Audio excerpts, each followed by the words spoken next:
Cześć, Bartek Urban, Autowizja.pl. Zapraszam do testu Volvo V90 Cross Country. Volvo V90 Cross Country to następca modelu XC70, który był dostępny na rynku od 20 lat. W sumie to można powiedzieć, że razem z Subaru Outback, pokazanym 2 lata wcześniej, zapoczątkował modę na terenowo-rekreacyjne kombi, które dziś możemy chyba nazwać crossoverami czy nawet SUV-ami. Początkowo uterenowione V70 nosiło nazwę V70XC, a dopiero w 2003 roku, czyli rok po premierze Volvo XC60, Szwedzi zdecydowali, że ich modele terenowe będą oznaczone tylko XC. Tak też powstało XC70. Dziś na rynku jest już model XC90, dlatego też nazwa najnowszego dziecka to V90 Cross Country. Idea modelu V90 Cross Country jest dokładnie taka sama jak XC70. Bazowy model V90 został podniesiony o 6,5 cm, dorzucono liczne plastikowe osłony, takie jak osłony nadkoli, przedni i tylni zderzak czy progi, zadbano o napęd na wszystkie koła oraz zastosowano opony o wyższym profilu. Tutaj mała ciekawostka, ostatniej generacji XC70 było dostępne również z napędem na przednią oś. Druga ciekawostka to jeśli ktoś nie chce niepolakierowanego plastiku na karoserii V90 Cross Country, to może poprosić producenta o pokrycie go lakierem takim samym jak reszta karoserii. Moim zdaniem auto wtedy niestety traci swój urok i charakter. Dużo lepiej mu z czarnymi wstawkami, zwłaszcza na białym albo takim jak testowanym, pokrytym matową folią lakierze. Folia to w sumie ciekawe akcesorium dodatkowe, gdzie za 7000 zł możemy pokryć oryginalny lakier i nie dość, że uzyskać świetny efekt, to dodatkowo chronić prawdziwy lakier. Volvo V90 Cross Country wygląda naprawdę świetnie, choć o to nie było trudno, bowiem już seryjne V90 jest piękne. W środku Volvo V90 nie odnajdziemy zupełnie żadnych zmian. Nawet jeden element nie będzie nam przypominał, że jedziemy odmianą terenową. Testowy egzemplarz został doposażony w takie dodatki jak rolety tylnych szyb, wyświetlacze w zagłówkach, czy na przykład poduszki na szyję idealne do snu.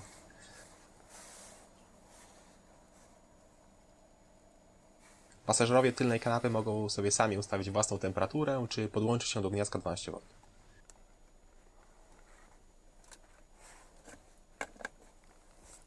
Jakość materiałów jest naprawdę niezła, chociaż znaleźliśmy mały mankament.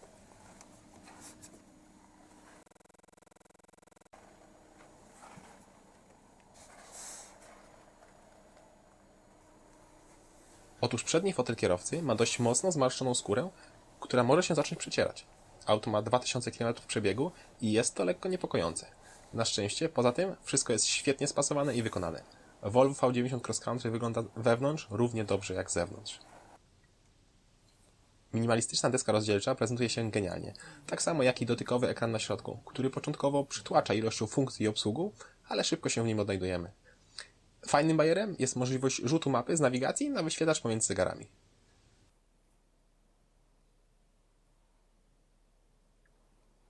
Obliczenie trasy. Dojedź do zaznaczonej trasy. Volvo pomyślało też o palcowaniu wyświetlacza. W zestawie możemy otrzymać szmatkę, na której jest nawet napisana instrukcja. Jeśli przytrzymamy 2 sekundy przycisk Home, to wygaśnie nam ekran i możemy go z łatwością czyścić. W przeciwnym razie każde muśnięcie szmatką oznaczać będzie zmianę opcji na ekranie. Pomysłowe.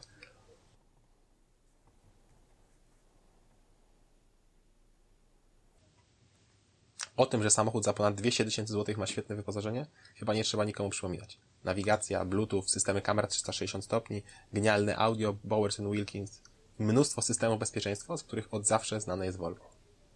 Byłbym zapomniał. Bagażnik. Ten może mieć otwieraną elektrycznie klapę oraz automatyczną roletę, która odsuwa nam się i zasuwa razem z klapą. Świetna sprawa.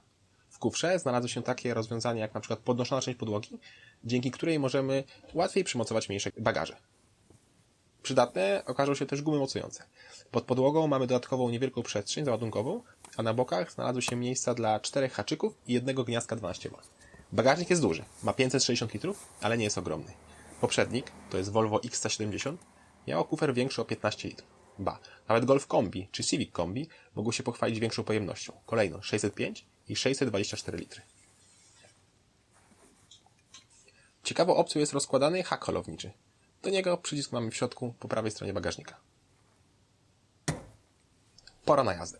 Zwróćcie uwagę na starter, który swoim wyglądem przypomina jakąś biżuterię albo rzeźbę z diamentami. Jedziemy. Pod maską Volvo V90 Cross Country pracować mogą tylko najmocniejsze jednostki. To jest D4 o mocy 190 koni, D5 o mocy 235 koni oraz dwa benzynowe T5 o mocy 245 oraz 320 koni w odmianie T6. Najlepiej pasują do tego warianty z dieslem, gdzie nawet ten 190-konny daje sobie dobrze radę z tak dużym autem. My oczywiście wybraliśmy najmocniejszy wariant, benzynowy, którego osiągi są fantastyczne. Od 0 do 100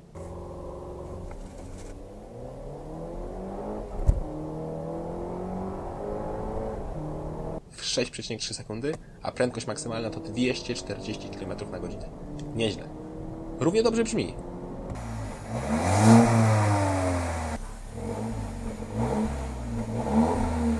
I to mimo, iż mamy do czynienia z 2-litrową rzędową czwórką.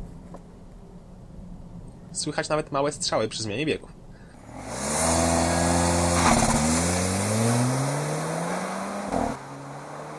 A automatyczna skrzynia o 8 przełożeniach nie jest dwusprzęgowa.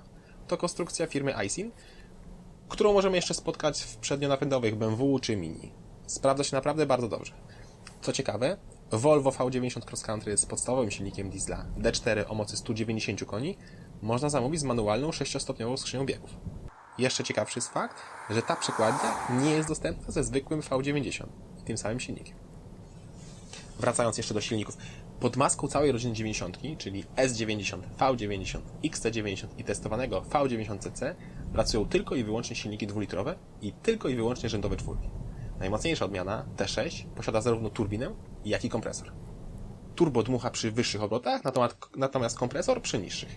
W ten sposób zredukowano niemal całkowicie efekt turbodziury. To, czym jeszcze odróżnimy V90 Cross Country od V90, jest nowy tryb jazdy off-road. Można go aktywować tylko w przedziale prędkości od 0 do 400 km na godzinę i jest przeznaczony, jak sama nazwa wskazuje, do jazdy w terenie. Powyżej tej prędkości, czyli powyżej prędkości 400 km na godzinę, tryb sam przełączy się z powrotem w tryb komfort. W off-road reakcja na gaz jest dużo wolniejsza, tak, aby nie tracić trakcji, a dodatkowo mamy cały czas aktywny asystent zjazdu. Ten przy stromych zboczach bardzo się przydaje, bowiem samochód bez naszej ingerencji zjeżdża z prędkością od 6 do 9 km na godzinę. Zawieszenie zostało podniesione o 6,5 cm, a to pozwoliło na osiągnięcie aż 21 cm prześwitu. Naprawdę sporo jak na tego typu auto. Zresztą Jeep Cherokee ma tylko o 10 mm, a Grand Cherokee o 8 mm więcej. Producent podaje też kąty natarcia wynoszące 18,9 stopnia oraz zejścia 17,7. Jak na kombi? Super wyniki. Każde Volvo V90 Cross Country ma napęd na wszystkie koła, który jest rozwiązany za pomocą sprzęgła Haldex 5. już generacji. To, co jest interesujące w Volvo V90 Cross Country, to fakt, że przy ruszaniu komputer nie czeka na uścisk tylnej osi i dopiero w przypadku, gdy się pojawi, to dołącza tył, tylko za każdym razem ruszamy z 4 kół. W ten sposób trakcja jest wręcz fenomenalna. Jeśli chcecie pokręcić efektowne bączki tym samochodem, to sobie lepiej odpuśćcie. To znaczy, da się, ale kontroli trakcji systemów nie da się wyłączyć w pełni, jedynie można uśpić. W sytuacji krytycznej Szwed zrobi wszystko, by nas uratować. W końcu to Volvo, czyli samochody uważane za jedne z najbezpieczniejszych na świecie. Zawieszenie nie tylko zostało podniesione, ale też gruntownie przerobione. Z takim prześwitem trzeba było zadbać o to, żeby auto nie bujało się po zakrętach jak statek na sztormie. Udało się, ale fizyki oszukać się nie da. Mimo wszystko Volvo V90 Cross Country prowadzi się naprawdę świetnie i wybornie wybiera nierówności. Różnica względem V90 jest znacząca. Dochodzimy do niemal ostatniej kwestii, czyli ceny. Volvo V90 Cross Country posiada tylko dwa poziomy wyposażenia, Cross Country oraz Cross Country Pro, które odpowiadają poziomom Momentum i Inscription w zwykłym Volvo V90.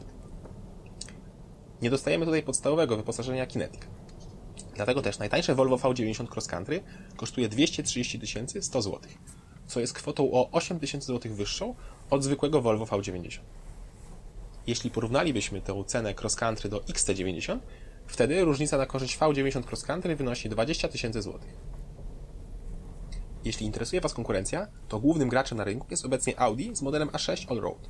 Występuje on tylko z silnikiem 3.0 TDI w układzie V6 w trzech wariantach mocowych: 218, 272 i 320 koni. Podstawa kosztuje 279 900 zł, czyli o 40 000 zł więcej niż podstawowe Cross Country. Cena za Volvo wydaje się wręcz atrakcyjna. 20-letnie doświadczenie przy Volvo V70 XC i XC70 nie poszło w las. Volvo V90 Cross Country to udany spadkobierca auta, które pokochały miliony. Dopłata wydaje się niewielka, patrząc na całą kwotę, a komfort i możliwości auta wzrastają znacząco. Naprawdę świetne auto.